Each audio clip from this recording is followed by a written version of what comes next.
നമുക്കിന്ന് കുറച്ച് റൂബിക്ക കിട്ടിയിട്ടുണ്ട്. റൂബിക്ക കിട്ടിയാൽ ഉപ്പിലിട്ട് കഴിക്കുന്നതല്ലേ ആദ്യം നമുക്ക് ഓർമ്മ വരിക. അപ്പം ഞാനിതാ ഉപ്പിലിടാൻ വേണ്ടിയിട്ട് റൂബിക്കയെല്ലാം നന്നായിട്ട് വാഷ് ചെയ്തെടുക്കുകയാണ്.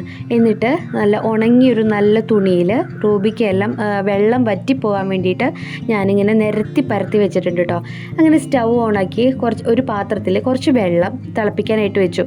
ആ നേരം കൊണ്ട് റൂബിക്ക ഇട്ട് വെക്കാനുള്ള ഒരു ഭരടി ഞാൻ തപ്പിയെടുത്ത് അത് കഴുകി വൃത്തിയാക്കി വെച്ചിട്ടുണ്ട് കേട്ടോ.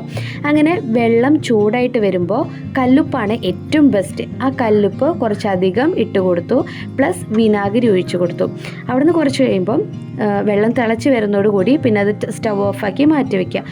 ഞാൻ 4-5 പച്ചമുളകും ഈ റൂബിക്കയുടെ കൂടെ അരിഞ്ഞിട്ട് കൊടുത്തിട്ടുണ്ട് കേട്ടോ, നാടൻ പച്ചമുളകാണ്. എന്നിട്ട് ആ തിളപ്പിച്ചറിയ വെള്ളം ചൂടാറിക്കഴിഞ്ഞാൽ ഈ റൂബിക്കയിലിട്ടിട്ട് നന്നായിട്ട് മിക്സ് ചെയ്ത് വെക്കുക. കുറഞ്ഞത് ഒരു 4 ദിവസം, പ്ലസ് അതിലധികം ദിവസമാണെങ്കിൽ നല്ല ടേസ്റ്റി ആയിട്ടുള്ള നന്നായി ഉപ്പൊക്കെ പിടിച്ച റൂബിക്ക റെഡി.